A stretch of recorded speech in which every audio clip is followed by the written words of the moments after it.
Kindly subscribe my channel.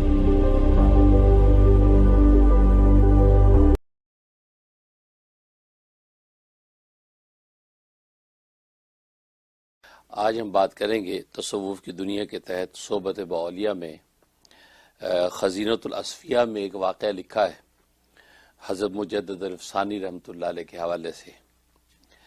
چنانچہ شیخ عبدالخالق سرہندی رحمۃ اللہ علیہ تذکرہ آدمیہ کے اندر یہ واقعہ نقل کرتے ہیں فرماتے ہیں کہ ایک سید تھا، سید زادہ تھا،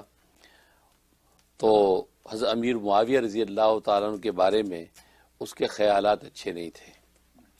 ان کے بارے میں وہ گویا کہ برا بھلا کہتا رہتا تھا جیسے کہ عام مول تھا۔ تو وہ یہ حضرت شیخ مجدد الافسانی رحمۃ اللہ علیہ کی کتاب جو مکتوبات مطالعہ کر رہا تھا،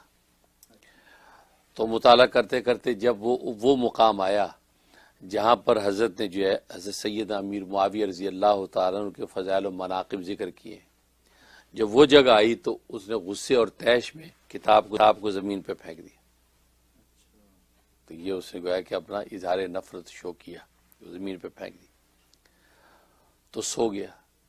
تو رات کو خواب دیکھتا ہے کہ شیخ مجدد الافسانی رحمۃ اللہ علیہ اس کے پاس آئے، وہ بڑے غصے میں، اس کے دونوں کان پکڑ کے کر کے گستاخ بھی تھا، تو نے میری کتاب کو زمین پہ پھینکا، اور سیدنا امیر معاویہ رضی اللہ تعالیٰ عنہ پر اعتراض کرتا ہے،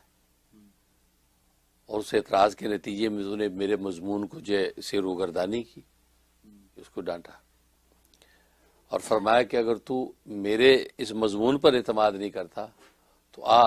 آ میں تجھے حضرت علی مرتضیٰ رضی اللہ تعالیٰ عنہ کے پاس لے کے چلتا ہوں، ان سے سن حقیقت کیا ہے۔ تو اس کو گھسیٹ کے حضرت علی مرتضیٰ رضی اللہ تعالیٰ عنہ باب العلم والقضاء ان کے پاس لے گئے اور کہا کہ حضرت یہ شخص جو ہے وہ حضرت صلی اللہ تعالیٰ عنہ پر اعتراض کرتا، ان کی مدح و تعریف کے بارے میں مجھ پر اس نے اعتراض کیا اور میں مضمون کو زمین پر پھینکا ہے۔ تو حضرت علی رضی اللہ تعالیٰ عنہ اس کو دیکھا اور کہا کہ سنو، پیغمبر صلی اللہ علیہ وسلم کے صحابہ کے ساتھ کبھی بغض و دشمنی نہ رکھنا، کیونکہ ہم نے جو مجادلے اور مقاتلے کیے ہیں ہم نے کس نیت سے کیے ہیں ہم جانتے ہیں، لیکن تمہیں حق نہیں پہنچتا کہ تم صحابہ کرام رضوان اللہ علیہم اجمعین کے بارے میں ایسی بات کہو، کیونکہ ہمارے آپس کی گوئے کہ جو جنگیں یا جو مقاتلے ہوئے ہیں اس کی کیا نیت تھی وہ ہمیں ہے، اور تم ایسا مت کرو، یہ ڈانٹا۔ جب یہ بات کہی تو وہ شخص جو کچھ دلائل پیش کرنے لگا، اس کو وہم ہوا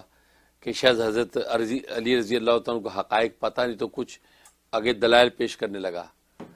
اس پر حضرت علی مرتضیٰ رضی اللہ تعالیٰ عنہ نے شیخ مجدد الافسانی رحمۃ اللہ فرمایا کہ اصل میں اس کے قلب کے اندر نور نصیحت کا نور پہنچا نہیں ہے، نور نصیحت کا جو نور ہے، نور نصیحت اس کے قلب کے اندر پہنچا نہیں ہے، تبھی آگے سے بڑبڑ کر رہا ہے، اور فرمایا شیخ سے کہ ایک زوردار مکہ اس کے منہ پہ مارو۔ ہاں، تو کہتا ہے میں نے زور سے مکہ ان کے منہ پہ مارا، مکہ لگتے ہی جو ہے وہ اس کو بات سمجھ میں آ گئی، اور اس نے جو ہے فوراً اقرار کر لیا کہ جی میں معافی چاہتا ہوں، غلطی ہوگی، مجھے اب حقیقت سمجھ میں آ گئی۔ یہ بات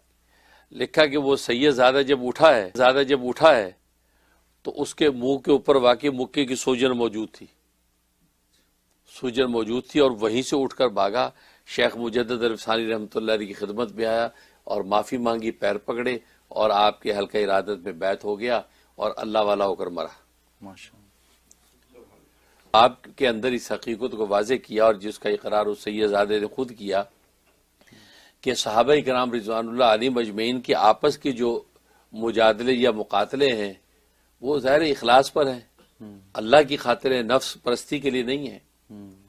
تبھی تو علامہ انور شاہ کشمیری رحمۃ اللہ علیہ لکھتے ہیں کہ صحابہ کرام کے آپس کے جو مشاجرات ہیں، آپس کے جو اختلافات اور لڑائیاں ہیں، یہ تو ان کے اخلاص اعلیٰ کی دلیل ہیں کہ باوجود اس کے کہ آپس میں رشتہ داریاں ہیں، آپس میں جو قرابت داریاں ہیں، دوستیاں ہیں، اور اکٹھے جو اتنے عرصے گزرے، اس کے باوجود وہ ایک دوسرے کے سامنے کھڑے ہو گئے، یہ سوائے اللہ کی رضا کے لیے اور کوئی مقصد نہیں تھا۔ جو کہ حدیث میں آتا الحب فی اللہ والبغض فی اللہ، کہ اللہ کے لیے محبت کرتے اور اللہ کے لیے بغض۔ اب وہ اجتہادی طور پہ اپنے آپ کو حق پر سمجھتے ہیں، سامنے والے کو باطل پہ، لہذا تلوار سونت کے کھڑے ہو گئے، تو یہ تو ان کے بہت بڑے اخلاص کی علامت ہے کہ انہوں نے اللہ کے دین کو بچانے کے لیے اپنی قرابت داریوں کا بھی اعتبار نہیں کیا، کا لحاظ نہیں رکھا۔ لہذا مشاجرات صحابہ سے تو حضرت علامہ نووی شاہ فرماتے ہیں کہ صحابہ کا مقام و منقب بڑھ جاتی ہے، گھٹتی نہیں ہے، لیکن ستی ذہن کے لوگ جو اس کو اٹھاتے ہیں وہ کہتے ہیں یہ آپس میں لڑ رہے ہیں۔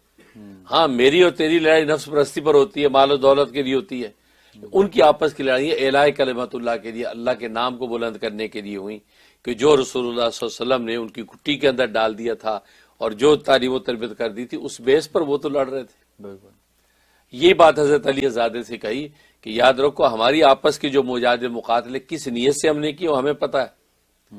تم صحابہ اکرام کی سے دشمنی نہ رکھو، کیونکہ صحابہ اکرام کی لڑائیاں وہ نیک نیتی پر ہیں، بد نیتی اور دنیا پرستی پر نہیں ہے۔ اور ظاہر ہے کہ یہ نصیحت قلب نہیں پہنچی تو پھر ظاہر ہے کہ مکے سے کام چلا،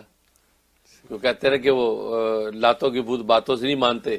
جب بات سے سمجھ میں نہ آئے تو پھر مکہ پڑتا ہے، تو اس سے اللہ تبارک و تعالیٰ سینہ کھول دیتے ہیں۔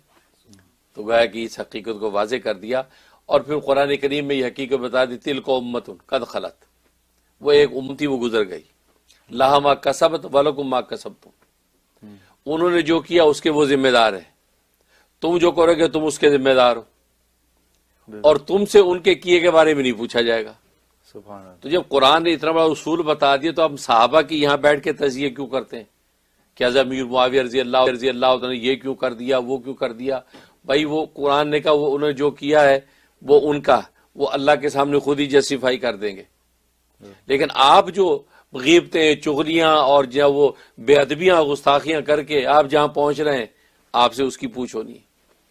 اس لیے قرآن کا یہ ایک ایسا اصول ہے جس سے آپ کی گردن پہ کوئی بوجھ ہی نہیں آتا، آپ سے اپنا پوچھا جائے گا، بس اپنی تیاری کریں۔ یہ نہیں پوچھا جائے گا کہ سید امیر معاویہ رضی اللہ تعالیٰ نے یہ کیا تھا، تو نے اس کے بارے میں آواز کیوں نہیں اٹھائی، تو نے یہ ان کو برا کیوں نہیں کہا، یہ تجھ سے پوچھا نہیں جائے گا۔ اس لیے کہا تلک امت قد خلت، وہ ایک امت تھی، قوم تھی، گزر گئی، لہا ما کسبت، وہ اس کا وہ ہے جو اس نے کیا، ولکم ما کسبتم، تمہارے ذمہ وہ جو تم کر رہے ہو، ولا تسألون عما یفعلون، اور انہوں نے جو کیا تم سے نہیں سوال ہوگا۔ پھر پریشانی کیا ہے؟ اس کا مطلب یہ صرف اندر کی عداوت، مسلک کا تعصب ہوتا ہے کہ انسان جو پرانی چیزیں اچھال کے اپنے لیے ایک راستے بناتا رہتا ہے تاکہ میری بھی گڈی چڑھی رہے۔ یہ رویہ ختم ہونا چاہیے، لہذا انسان اپنی نبیڑے، اس لیے کہ دوسرے کے بارے میں آپ سے نہیں پوچھا جائے گا۔ اس لیے حضرت عمر تانوی رحمۃ اللہ فرماتے ہیں بھائی دوسرے کا بیگ سنبھالتے اپنی پوٹلی نہیں گم کر بیٹھنا، کہ تمہیں جو ملے گا اپنی پوٹلی نہیں ملے گا، دوسرے کے بیگ سے کچھ نہیں ملنے والا۔ تو دوسروں کی زندگی کو پھرولتے ہو، تمہیں اس کے بارے میں کچھ نہیں ملنے والا، تو اپنی زندگی کی فکر کرو جو تم گزار رہے ہو۔ آج سید امیر معاویہ رضی اللہ عنہ کے حوالے سے کیا کچھ نہیں جو بے تب اڑائی جاتی، کیا کچھ نہیں سوشل میڈیا پہ ہوتا نظر آتا، حالانکہ ان سے کسی سے نہیں پوچھا جائے گا ان کے بارے میں۔ حضرت علی نے جو بات کر دی ہے کہ بس وہ ہم نے جس نیت سے مجاہد مقاتلے کیا ہم جانتے ہیں۔